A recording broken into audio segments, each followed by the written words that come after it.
Welcome to Data Science Perspectives. This series focuses on analytics and data science professionals from across industry to learn about how their career unfolded, what skills they look for when hiring, and what trends they think are coming next. I'm your host, Bill Franks. Let's get to it.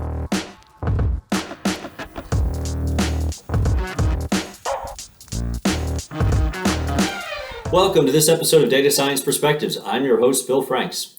Today, we're going to be joined by Ann Robinson, the Chief Strategy Officer at Kinaxis. I first met Ann years ago when she was still at Cisco and I was still at Teradata.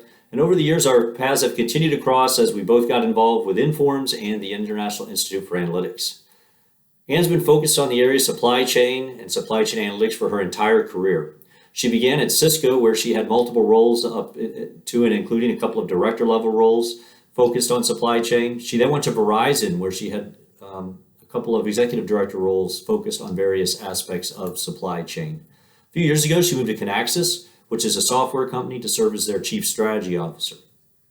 I think you'll find Ann brings enthusiasm and energy to everything that she does, but she can back that up with her academic credentials as well, with a master's in optimization and a PhD in industrial engineering from Stanford University. So with that, let's welcome Ann to the show.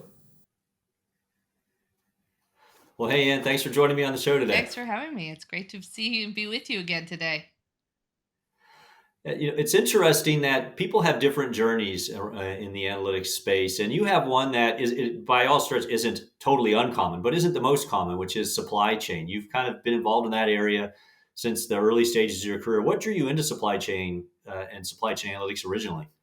Yeah, it's a good question. So I have to go back. So this is a little bit of an old story, but when I finished high school, I applied to 8 different schools in 8 different disciplines, which is crazy to think about now.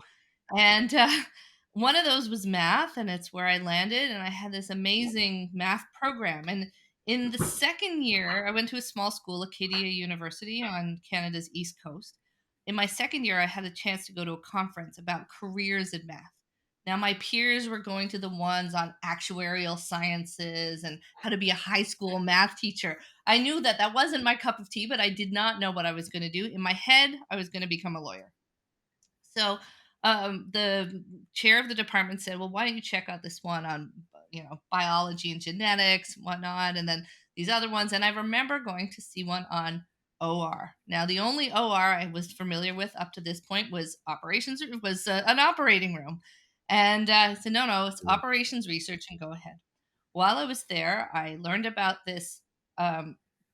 This discipline in which you were applying math to make decision making for business and really focused around planning. And I had always been a very natural planner and kind of gravitated towards this interesting field that I'd never heard of before.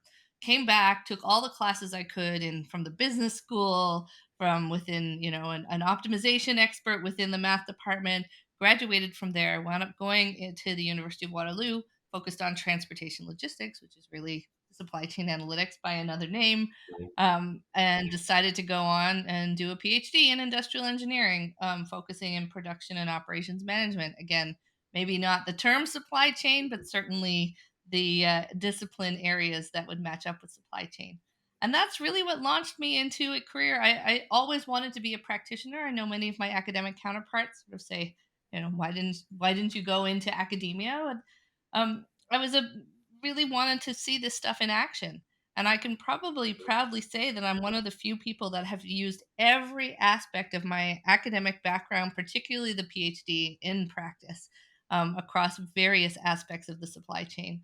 So when the opportunity came to join Cisco, which is where I started my career, I went in as a supply chain program manager. Again, knew very little about what that actually meant, and spent the first year and a half really doing analytical modeling across various aspects of the supply chain, from very complicated network design to traveling around the world, meeting with the Cisco suppliers and helping them do better inventory management and inventory modeling. So it was it was a natural career evolution from starting a degree in math to becoming a supply chain analytics professional.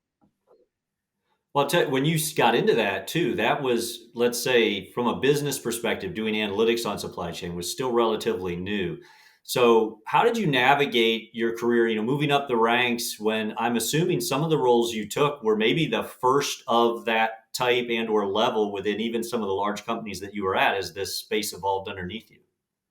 Yeah, you're absolutely correct. So I was fortunate enough to go into a company that had an appreciation for advanced degrees applied in the manufacturing sector. And really at Cisco when I first started, it was the manufacturing it was called manufacturing.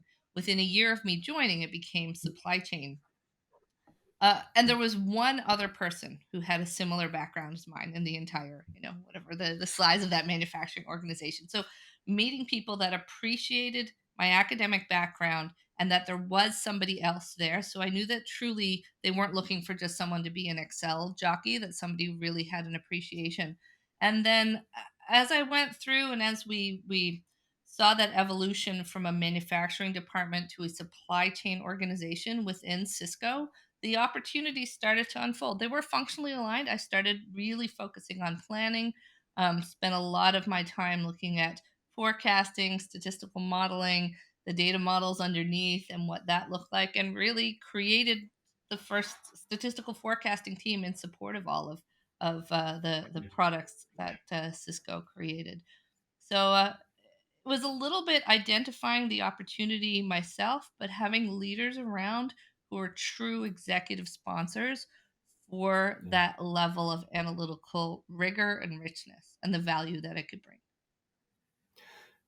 Hearing you say that executive sponsor, that kind of resonates with me as well. I know a lot of folks from our generation when analytical roles were first getting to be a director level, a VP level, a CAO level. I know in my career as well, it was those one or two people that really got it, who weren't analytical at all by background, but who got it and were willing to sponsor not just analytics conceptually, but me as somebody to help do that. And I think it's interesting. Anyone starting out their career today, finding a sponsor like that, I think is just critical. And I didn't appreciate it when I was younger as much, but over the So years, I've important. realized the importance that those people played in my career. Paramount to success, I would say. So one thing I'd be curious about is your view on the challenges and requirements of supply chain analytics that are different from some of the better known, everyone talks about sales analytics, marketing analytics, right? I know there's some very unique things about supply chain that come into play that maybe don't in those. What are your thoughts on that? I think historically the supply chain analytics space probably focused more in the prescriptive analytics, so the optimization modeling, than necessarily the sales or marketing analytics did. And if you think about supply chain, you don't really have the luxury of doing point in time analytics. Like a chain by definition is multiple levels, multiple echelons, and if you think of our modern supply chain, you rarely deal with a single supplier. You're rarely dealing with a single location. You're rarely dealing with a single distributor, single customer. So we're talking about this very expansive network across which your analytics need to be applied. So that level of complexity that is a necessity for supply chain. Not saying that there aren't very complex. I know there are very complex marketing and sales analytics models out there, but you do have the luxury of doing a point in time snapshot type of work. Whereas in supply chain, we are always thinking about this network, about the time component as well, because things don't magically move across the supply chain without any type of lead time or latency across that end-to-end network. So that also needs to come into play as you're designing your models and really thinking about the how close can the solution from that model be reflective of reality in which I need to make decisions. And that's actually one of the things we're really focusing on these days, because there's an expectation from a customer perspective to have results, to have the right information, the right product at the right place at the right time in the right way when they want it. But Yeah. there's been so much lack of consistency in the world in terms of disruptions, from whether it's the pandemic or a fire, or a transportation disruption or a geopolitical disruption. All of those challenge the supply chain so much that the models need to be agile enough to respond or robust enough to respond as these challenges occur to give the best answer to the problem possible. I like how you framed that. I hadn't thought about it in that it's such a complicated web that a quick and dirty point analysis, there might be some occasions you could do that for a very tactical reason, but in general, you have to account for the web versus some of the other applications of analytics. There are ways to do the less complicated things distinct from the more complicated things. Speaking of the complication, there's been multiple trends that have impacted analytics in general over the last couple of years. Starting with big data, more recently AI and cloud, that have really caused some rethinking about both what kind of data and analytics are available to us and how do we execute them. I presume these trends also impacted a lot over your years of viewpoint of what you've seen evolve in supply chain analytics. I think so. I've always been a big believer in the toolbox, right? You want to understand the right tool to solve the problem, and our toolbox keeps getting richer. It doesn't matter what kind of analytics, and we're all very fortunate about this. The advancements in the AI ML modeling, the availability of the horsepower to do those models in a more comprehensive fashion. But ultimately, all of these new techniques, so yes, there is a request across supply chain leaders to apply more, let's call it digital intelligence through the supply chain, how they can leverage these different tools. Um, really, if you think about, let's talk about disruptions and in a moment in time, yes, that historical data that is interesting to a supply chain performance, but you also need to understand what's happening from a competitive landscape, what's happening from a weather perspective, what's happening from a disruptions perspective. So that richness of information and indicators around supply chain performance, bringing those into your models in different kinds of way. A lot of the AI ML techniques, assuming you have enough data, and I don't need to tell you about that, right, that to make these models work. But ultimately, at the end of the day, it needs to be an understanding of the analytics and the humans in the process, because it's the humans that are ultimately the ones that can have an understanding and appreciation around that moment in time, that have the consciousness that they can bring into the circumstances. And, the analytics aren't the ones that are being held accountable at the end of the day. So we've seen the best success in having the most intelligence available to you, but that partnership with the human consciousness, the human in the loop, the combination of those two are really what's going to drive the next generation supply chain excellence. Well, I guess speaking before we get to the next generation, let's just think about you a little bit. Over your career, what are one or two of the skills or traits that you have that, as you look back, you think have really helped you get ahead? I think one of the biggest ones, and one that I say to every one of my academic counterparts, you need to add this into your curriculum, is around the science of change. Change management. Humans are resistant to change. It's just our nature. And if you come in with a complicated analytic solution that is very counterintuitive to how they're working today, you're going to face a ton of resistance. And operations research optimization, by its very nature, will often provide you with a counterintuitive solution.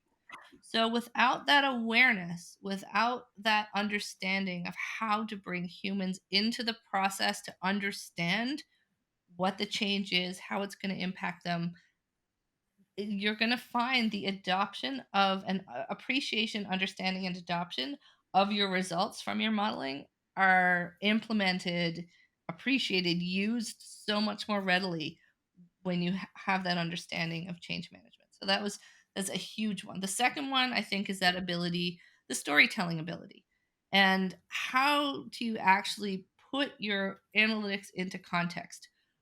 Um, I started public speaking as a child. It was something I don't know, something in the back of my head said this was a skill I needed to figure out.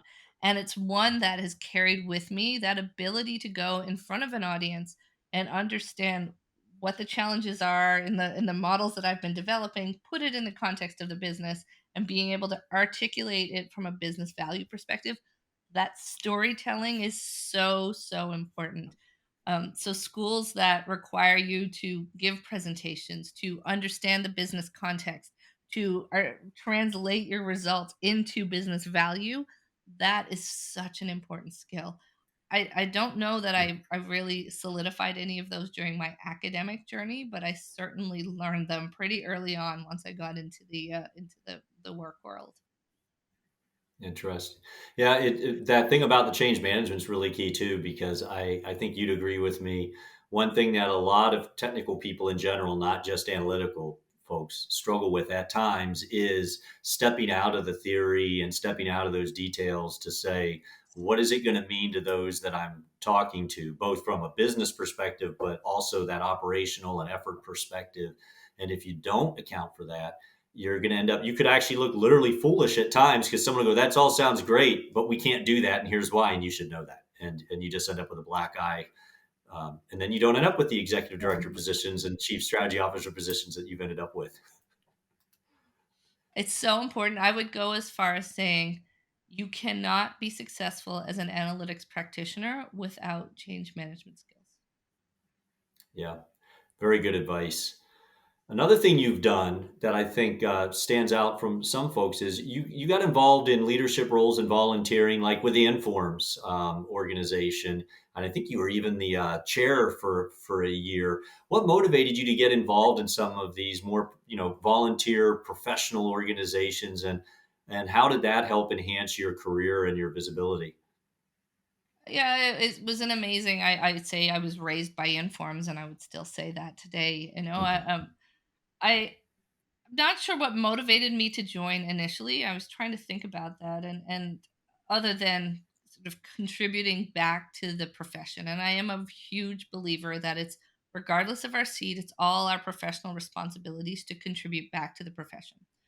But when I started at Informs, I had the good fortune of being involved with more senior practitioner group, and I had an opportunity to meet people in every stage of a career that I wished to have. I and through my journey, I learned how to build an analytics team, how what skills they needed to become leaders themselves, how to help, cultivate advanced analytics team members so that they could deliver the best value, how to put it in the context of the business. And that was through mentorship by many people. I will go as far as say I think you and I had several conversations along the way Yeah. around how do you make this career path more enriching to me, but also to the people around me, and in a way that contributes back to the profession. I think that is even more important now. You see far few lifer type of positions where you start in one company and you stay there for your entire career. And so, without that type of structure, you're not necessarily going to have those sponsors and mentors in the company to guide you on your career path. Professional societies offer you an opportunity to meet experts, to meet people who can be with you through your career. And as you change companies, this might be the glue that holds it all together that can provide that guidance. So I strongly encourage, everyone to find their professional society home. You want to make sure that it's valuable to you, but by identifying experts, identifying people who are two, three, four steps further along in their career path than you would like to be, they can help you. They can help you evolve. And chances are, once you find one that works for you, that might be the place where you stick around for your career. Interesting perspective. When you mentioned about finding and getting that mentoring through those groups as well, what's one thing that you wish someone had told you before you started working that you ended up having to learn the hard way on the job? I think I've already said it. It's those soft skills that complement your technical skills. Learn your science. You always want to understand your craft, know your math, know your analytics, know the latest, get your specialties. Don't necessarily be married to them. If you have a coding language or two in your background, great. Um, but I'd wished I had learned change management before I left the PhD program. I wish I had focused more on program management skills before I had entered into the work world. Those, so-called business or maybe softer skills complemented with a rich technical analytical background, that's really a magical combination for success. whether you go into an industry type of organization, a consulting type of organization, a vendor type of organization, it can be pervasively applicable.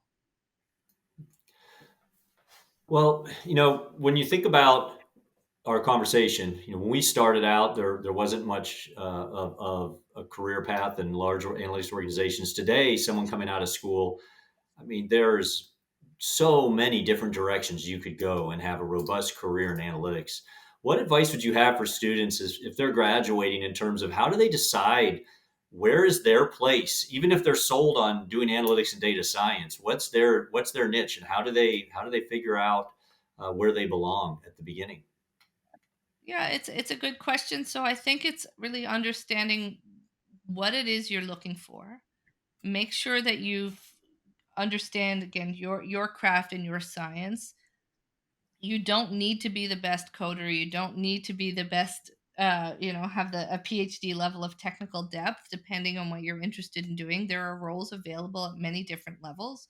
When you speak to somebody in an organization, ask to speak to the peers, ask them about their day to day, see whether that resonates with what you're looking for. I would go as far as saying, as we see this AIML wave, the advances in cloud computing, there are very few roles that will not require an appreciation for analytics. So, whether or not you want to come in with a very hands on mathematical coding role, a very hands on model development role, or you're thinking, I want to be more in an in between role where I'm focusing on management and leadership in a different kind of way, all of your analytics skills will become valuable because you need to be able to understand what are the tools that are being used, what does the output mean, have you validated the assumptions. All of these things that are somewhat textbook become relevant no matter what level of business you're looking to aspire to as an individual. I think it's really important uh, to appreciate the depth of technical requirements and the business knowledge along with it, the two of them together in the context in which it's being applied. It's so important for making the best decisions, for the business as well as for yourself.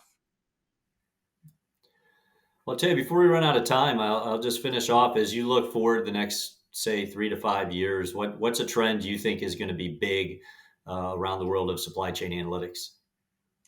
Yeah, I think we've seen the marriage between prescriptive and predictive analytics continue to evolve, particularly as there is this need to focus on agile supply chain response.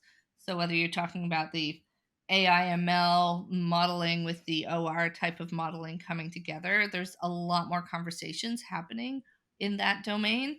Um, then, from an actual sort of function perspective, I think risk management continues to be of paramount importance, particularly from a cybersecurity perspective. If you think supply chains across those networks are essentially a networks of IoT devices, and every one of those IoT devices becomes a possible vulnerability. So that is going to continue to be important. And sustainability is a conversation that it's not a new one, right? Closed loop supply chains, reverse supply chains. I've been playing in that space most of my career as well, at least tangentially. Um, but with recent shifts in regulatory requirements, investment requirements, we're seeing a lot more emphasis on supply chain role in the ESG requirements, so particularly the environmental focus. And I think we're going to see our analytics come into play in a different kind of way uh, around sustainability. Well, I want to thank you. I know you're very busy, and I appreciate you taking a little time out to talk with me today. And I think your insights were terrific. So, just thanks for coming on the show, and I'll look forward to seeing you around at another supply chain event. That sounds great. Thanks, Bill. Thanks for having me today.